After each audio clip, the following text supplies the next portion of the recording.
You're listening to and such a short amount of time to do it in. a Mamamia podcast. In the 90s, she was everyone's favourite teacher. Ev, I miss teacher. Chrissy, it's 17 they're at their peak. In the early noughts, she was everyone's favourite doctor. I hate my life. No, you don't. I do. I hate it. I hate everything in it. And in the mid-noughts, she was everyone's favourite artist. Hey, Tom, I'm talking to you and you just walk away from me. Don't tell me your dreams. Claudia Karvan has this way of reflecting back to us the life stages of thousands of Australian women, to the point where it feels like we're growing up with her, alongside her, sometimes inside her. It's funny because I think of you as famous but not as a celebrity. Good. Do you see the two things as different? My watch talks during interviews. It drives me insane. I don't know why. I don't care that you found something on the web.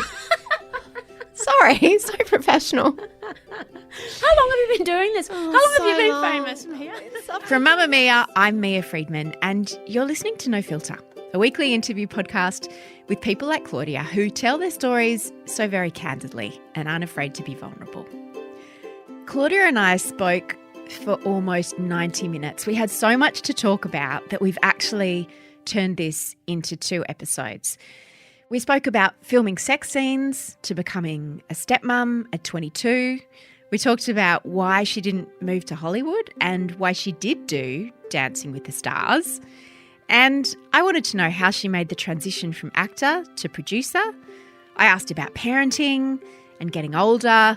We covered a huge amount of ground. Here's my conversation with Claudia.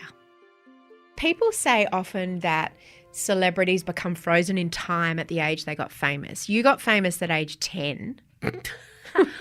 Well, that's a very loose definition of famous. I mean, how would you define fame? Well, you were in a movie or a TV show. okay. You know, you became famous at your famous first... at 10. You tell me. I don't know if in my mind I ever use even the word famous. Yeah. I just feel like I just wouldn't use it in my own brain, not even now. So there's acting, Yes. and then there's fame, and then there's celebrity. Celebrity. I mean, you know, for instance, I did Dancing with the Stars. That seems like a sort of a celebrity move, which is why I think a lot of people are like, what the hell are you doing that for? I was so shocked that you did that. Tell me why you did that. I loved it so much. It was one of the best jobs of my life. Yeah. I mean, sorry, but who would not, if you love dancing, which I do love dancing, and I love learning and, you know, being fit, 8 hours a day with one-on-one tuition from someone who has been learning ballroom dancing since he was 8 years old. You know, the whole competitive element of it. I don't have a social media presence, so I didn't do any campaigning for votes or anything like that. The actual live shows were what they were, but it was those 5 days a week, the choreography, the discipline. I just loved it. And I'd never done foxtrot or cha-cha-cha or quick step, didn't even know what they meant. Argentinian tango, like that's incredible knowledge. But also as an actor, like in terms of what I go forth to do, I mean, I never went to NIDA. I never got any movement training or any dance training. Do they do all that at NIDA? They do. And that sort of stuff for me, body awareness, is great for my career. So I don't really care about the commercial side of, you know, a show like that. I remember bumping into a bunch of guys and they were dancers. They were like, when we heard you were doing Dancing with the Stars, we thought, is she taking the piss? And I was like, look, I can be cynical sometimes, but I don't think I'd take the piss for 3 months. It's a long piss take. I thought about it in a different way, because those reality shows, like I would consider you A-list and I would consider myself D-list, and I often get asked to do them. And I just assume that someone like you would be like, absolutely not. Yeah, usually I am. My daughter was in the car at the time and, you know, the offer came through and she was like, Mum, you can't not do that. You love dancing. And it was like there was a gap in my schedule and I was like, well, why wouldn't I? I mean, I think the thing that stops you from doing something like that is like, I'm above this. Yeah. I thought you were above that. Is that snobby of me? Well, I just think it's like, well, why judge myself? Yeah. Why define myself? Like, who cares? You know, I might not be live next year. I'm just going to do what the hell I want. And I don't care if people go, oh, that's weird. Oh, she's tarnished her brand or whatever the hell people, how they sort of think of your career. I'm sort of very open-minded. I don't really... You clearly took so much joy in it. Did you win? No, I came third. Christian came second, Christian Wilkins. He's beautiful. But he's an influencer and, he's got a big following. You don't even have an Instagram account. And I know this because I've tried to tag you in the posts I've done about Bump, and your younger castmates also have tried to tag you, and there is an account, but it's never posted. Maybe it's not even you. It's me. I accidentally created it. And I did actually have a personal Instagram account just for friends who are overseas and stuff. And then I needed to get into it and I couldn't get it. And my friend, who's much better at this stuff than me, I said, oh my God, I've got this Instagram account. Does that mean all my personal photos are on it? I'm confused. And she went, let me have a look at it. And she was like, oh, you've got like 600 followers and you follow one person. Who do you follow? Oh, me. I just follow my best friend, Lara Merritt, who's an artist. She was thrilled. Yeah, I've got all these followers, but I haven't posted anything. I want to talk about the 3 most seminal shows to me that you've done, that because we're the same age, they've been really about our lives in our 20s, 30s and 40s. So 20s is obviously The Secret Life of Us. That was your first foray into TV, really? Because was that in the stage where you'd been a film actress, you'd worked with Judy Davis and Gillian Armstrong and done all these incredible films? Was there a bit of a snobbery in your industry about TV versus film? 100%. We just talked about the snobbery of reality TV. Yeah. It's sort of similar. So when I took the leap into TV on Secret Life of Us, I had many sleepless nights. I sort of thought, oh, I'm ruining my career. Really overthought it. Really paranoid. And what were you worried about? That's a good question. I think I was worried about sort of the long-term commitment because it's year after year and it's 22 episodes back then and 1 hour. And, often the quality dies down and, the scripts have to sort of roll in every day and the quality of the scripts can be compromised and then you're suddenly in scenes that are not very well written and you can't act well in a badly written scene. So those sorts of creative vulnerabilities. So hilariously, I said to John Edwards, this is the first job I did with him, I said, I will come and join you on Secret Life of Us, but I can only commit to the first 4 episodes. But did he say okay? Because you were the headline. No one else in that show was known. God bless John Edwards. He just sort of, he must have just gone, oh my God, this girl's a psycho. Yes, of course, sure, Claudia. Which it's impossible to only do the first 4 episodes. Because for 22. they have to arc it and write it. But I think he just sort of indulged me and thought, oh, she'll relax and she'll enjoy it. And I mean, amazing writers like Christopher Lee, Judy McCrossan, amazing directors like Kate Shortland and Kate Dennis and some of the best directors got their first opportunity on Secret Life of Us. What do you learn as an actor from TV that you couldn't from film? How is it different? It's fast-paced, so you have to really rely on your gut and you don't overthink things. You become much more...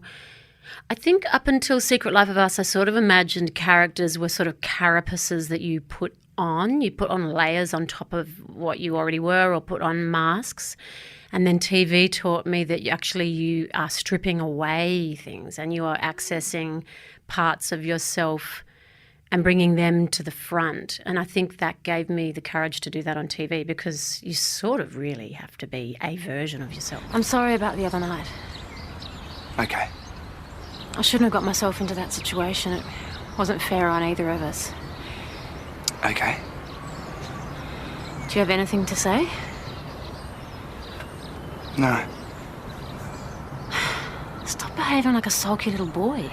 Fuck you. It was like 2 years that you were on that show and like 50 odd episodes around or more. More, probably. How do you stay interested in that character? Because I imagine with a film, it's a much more intense, it's got a start and a finish. How does the craft of it change for you?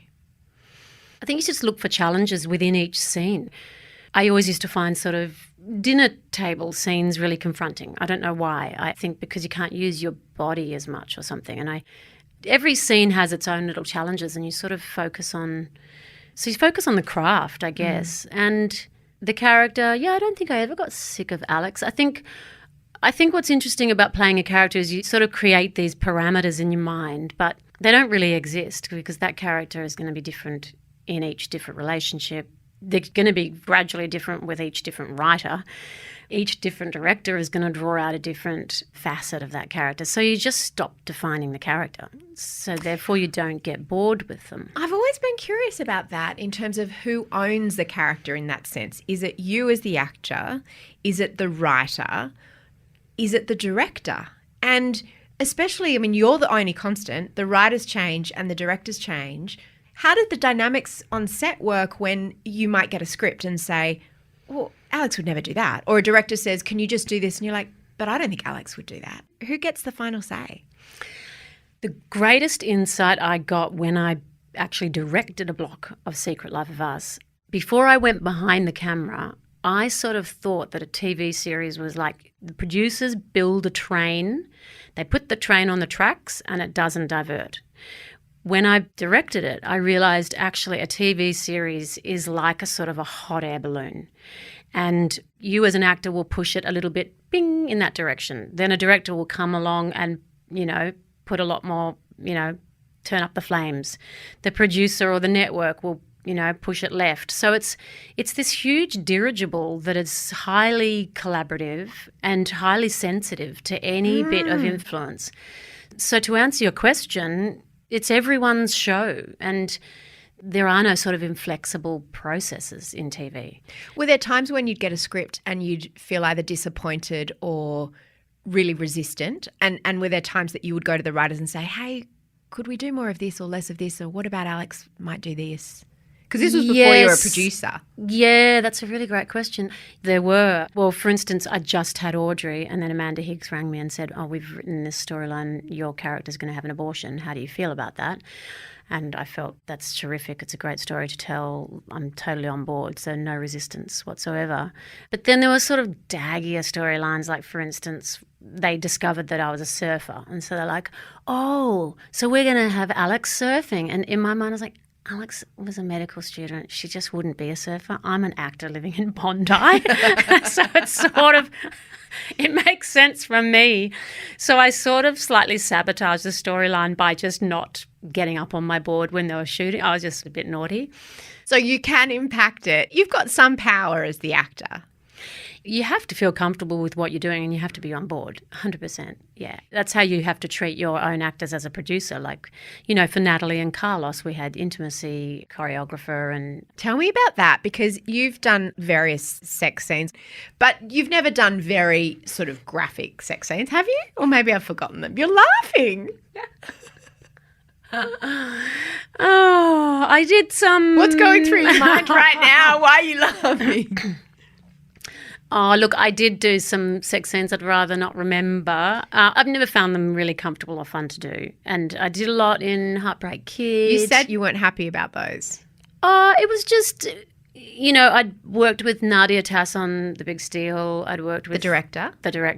I'd worked with Laurie McInnes on Broken Highway, another female director, Gillian Armstrong on High Tide, and Laura Jones and Judy Davis. So I was sort of used to the sort of pastoral care of being on set. Because you were young. Because I was young. And then I was on Heartbreak Kid. I was 19 years old, which is still very young, living away from home and having to do all these sex scenes. Ben Gannon was the producer, who's since passed away, and Michael Jenkins, and Nicola Thuris, who was absolutely fantastic, a drama coach. But it was just a different energy. And then I was supposed to sort of be seducing Alex Demetriadis, who was 17, not that much difference in age to me.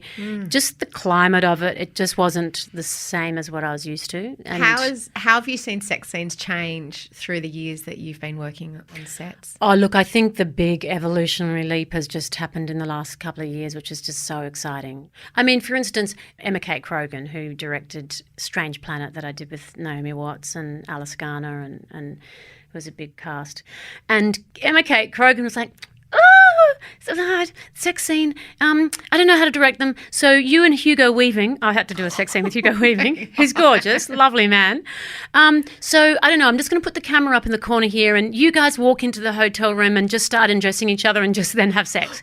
And I love Emma Kate Krogan. But so Hugo and I, ever the professionals, were like, Okay, we'll give that a shot. The worst sex scene in the history of television. I've got to go back and watch it. No, it never made the cut. Oh. So then they had to, Emma Kate was like, so that scene didn't really work. I was like, funny that. But why? Because you need someone to say, then he'll put his arm there, then make sure you're looking at the light. Like what? I think you need a bit of direction, you really do. And also if there's if you're not in a relationship with that person or having an affair with them or something like, Hugo and I are two professional actors. So they ended up reshooting it and it was much more controlled and there was much more of a vision and it worked really well and it was a great scene. So that's one anecdote. And then tell me about the sex scenes on Bump. We had the beautiful Danielle Milch. So she was our intimacy coordinator and what happens is Is that something you have to have now when you've got sex scenes? I think it's pretty much a care? guideline. It's a guideline. So you have separate rehearsals offset maybe a week before you do the scene and every movement is discussed. Like, are you going to use tongues? Is it open mouth kissing? Are you okay to be touched here? Where do you not like to be touched? So Danielle is really fearless and she'll ask every single question and no stone kind of remains unturned. And at the same time, you're processing what is your character going through? What does this body movement indicate to the audience? How is it helping the storytelling? And sort of really break the scene down. And I did it as well for Bump, for my scenes, and I did it on The Other Guy for the scenes I had with Matt O'Kine. How is it different having an intimacy coordinator versus just having your director say, like your sex scenes in Secret Life of Us and Love My Way, for example? How did they work? Well, it would depend on which director you had and who was more comfortable. I think generally women were better at directing sex scenes because they didn't feel uncomfortable. They sort of would go there. They didn't feel like they were the predator or they were being sleazy. Whether I think some of the poor guys, the directors felt a bit like self-conscious or something. So in that situation, you just sort of leave it alone. And if you leave it alone, that's where the problems can start because then the sort of actors have to rely on themselves. And if there's, if there's someone who's, not comfortable with that, then it can get sticky. I'm Mia Friedman and you're listening to No Filter with Claudia Karvan. You became a stepmom at 22, which is when most people are dancing on tables and, being quite wild. What were your 20s like being a stepmother? I mean, I worked a bit, like I did, Paperback Hero, and Jeremy and I had holiday just on the weekends to begin with. Then it sort of changed. It was week on, week off, and then it became 2 weeks on, 2 weeks off. And you were quite good friends with Holiday's mum. Yes, right? That's right. I was at the birth and I was a support person. And For Holiday? Yeah, and her godmother. What? I know. So I lived with Jez and Lo when Lo was pregnant and... So they had broken up, obviously. Yeah, so they broke up when Holiday was about 2 and then I became her stepmother when she was about 4. So you and Jez weren't together yet? No. When you were at the birth and when you lived with them and everything. And then they broke up and then you and Jez got together. So it was quite a bohemian life in your 20s. And did that become the basis for Love My Way, this idea of a blended family? Yes, certainly it influenced that sort of territory, that sort of examination of, the legacy of past relationships and, this concept of happily divorced, which was an article that was on the cover of The Good Weekend around that time, of that idea of, when families separate, it doesn't have to be acrimonious, it doesn't have to be, this horrible time. You can still stay friends and you can still share the children. So it was an examination of that sort of situation. You were pregnant with Audrey when you did Secret Life of Us. I was. Well, how does that work? Because Alex wasn't pregnant. I know. It was really cheeky, to be honest. Well, one, I never knew if I wanted to be a mother. I just was never lucky. I didn't really have that sort of burning desire. And then also as an actress, it's a bit like, well, when do you choose to be pregnant and how does it impact, you can't work like other people can work. So I was pretty naughty. The series... I got my gig on Secret Life of Us, which was like 8 months work, and I sort of did my maths, and I was like, cool, I'll just get pregnant on that date, and then I'll just, because Georgie Parker did it on All Saints, and I'd seen a couple of actresses doing it. Julia Louis-Dreyfus did it on Seinfeld. That's right. So I was like, okay, I could do that, but I won't tell the producers. And, and then I had to leave a couple of script readings to vomit because I did quite a lot of vomiting in that first trimester. But I was still too nervous to tell anyone. And John Edwards was just divine. And he said, can I just have a word with you? And I was terrified. It was like going before the principal. He said, are you pregnant? And I said, why would you say that? Are you calling me fat? Yeah. Ever the denial. And he's like, I was like, yes, I am. And he's like, well, that's great. Congratulations. Having a TV career is great for families. He was just so on board with it. And I really thank him for that to this day. And, interestingly, Nicole De Silva did a very similar thing on Dr. Doctor, which we were producing. We had to disguise her bump, for the entire duration of Dr. Doctor Series 2, I think it was. So, it happens. I mean, it's just great to be working and earning an income while you're also growing a little human. I still haven't recovered from you losing your daughter on Love My Way. That was shattering. What happened? What happened, Ash? She just fell down. Hello? What happened? Wake up, darling. What happened? Did she hit her head? She just fell. Is her head bleeding? No. Okay, is she breathing? Huh? Is she breathing? No. Yeah, I think for all of us it was, all of the writers too. It was very, very difficult to commit to that storyline. It was Jacqueline Percy's idea. The theory behind it from Jacqueline was that, we've created this world and the linchpin in this world is Lou. So as writers and as storytellers, what happens if we pull that pin out? Once the idea was seeded, it was like, okay, we have to do it. None of us really wanted to do it, and it was an extremely painful thing to devise and talk about, and feels sort of dangerous too to go into that territory when you are a parent. And I was sort of hoping that Kim Vetra, who was our executive producer from Foxtel, would come in and go, no, we can't do that. I was sort of It would never fly on commercial TV. Well, that's right. And of course, to her credit, she said, yep, go ahead. And like, oh no. Funnily enough, I won an AFI award. It was the first AFI award I won when I was in my early 20s, and it was for an episode of GP. I did a guest role, and it was a single mother who lost her child. So I sort of felt like, I've got it in my wheelhouse. I've explored that territory before dramatically, and I found it. So I sort of felt like, okay, I think I can act it. But actually creating the storylines with all the other writers in the room was really harrowing. And then filming it, I can't imagine. Filming it, yeah, it was interesting. I bought this amazing book on grieving parents, and it's titled something like 101 Tips for a Grieving Parent. And so I just carried that book with me every day, and before I do a scene, I just read one of the bits of advice, and it destroys you.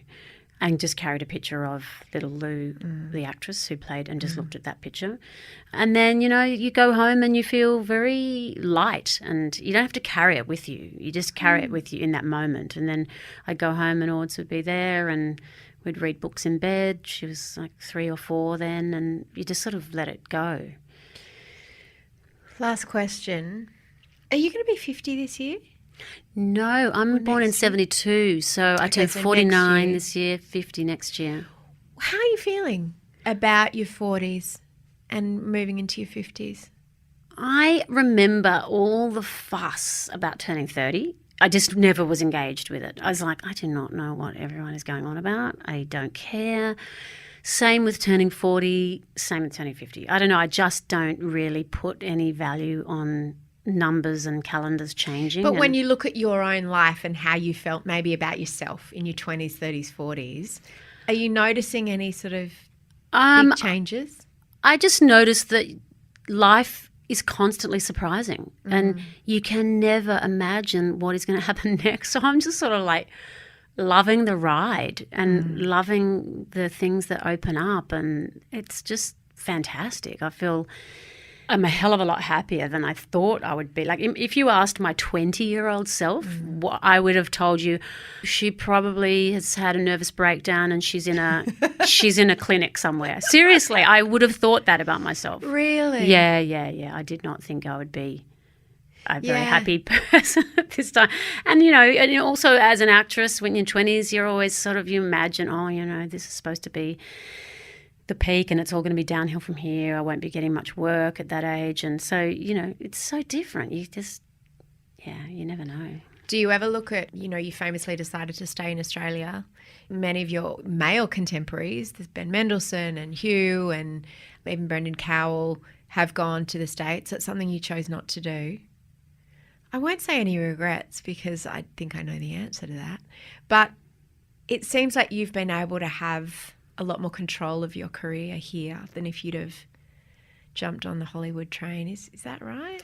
Yeah, look, I'm someone who I don't really cope well with stress either. I mean, even travelling interstate, I'm going to sound like such a wimp now, but even doing something like Time of Our Lives, which is set in Melbourne and I live in Sydney and I've got 2 young children, it's like even that is like you get through, but it's another layer to your working life. And so, you add international flights into that and other countries with 2 children and a stepchild. It's like, I don't know if you can avoid it. I did. And, particularly now, there's an incredible pride that's sort of washing through. I think it even is reflective in the way Bump was received, is that because of COVID and our position in the world, suddenly Australians are feeling an enormous amount of pride at the moment. And there is a lot of fascination for films like Penguin Bloom and The Dry. So that's quite wonderful. Congratulations yet again. You're a national treasure, my friend. Thank you. So are you. Takes one to know one. Well, that was part 1 of my conversation with Claudia, and we kept talking after that. So we are going to drop a second episode all about the new TV show Bump later this week. It's the show that she's made about teen pregnancies, where she is I won't spoil it, but she's another sort of iconic character as the mother of a teenage girl. I particularly loved watching Claudia play the mother of a teenage girl. If you like this podcast, please subscribe and share it with a friend. This episode was produced by Mel Sauer. The executive producer of No Filter is Elissa Ratliff. I'm Mia Friedman, and I'll see you on mamamia.com.au. Oh, and before I go, if you're after something else to listen to, why not try this episode of our daily news show, The Quickie? Vaginismus. It's been spoken about quite a bit. Is there a time in our lives where that's more likely to appear? It's kind of this awful term, I think. I don't feel comfortable with it. It's considered psychiatric, which I'm not sure that it really is. It's what we call a conditioned reflex. So if you have a painful vulval or vaginal condition, if you experience more pain through penetration, your muscles are going to tighten up just exactly as your body will pull your hand off the hot plate. In some people, it seems to be spontaneous and is there from the very first sexual experience, but it does make you wonder what might have happened to those particular patients earlier on in life in terms of sexual or psychological abuse that might have triggered this.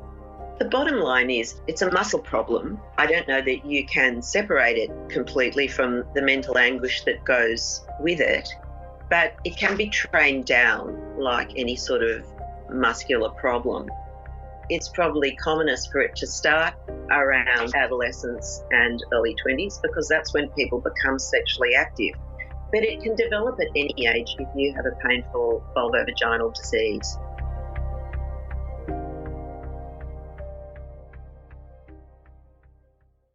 Mamamia acknowledges the traditional owners of the land we have recorded this podcast on, the Gadigal people of the Eora Nation. We pay our respects to their elders, past and present, and extend that respect to all Aboriginal and Torres Strait Islander cultures.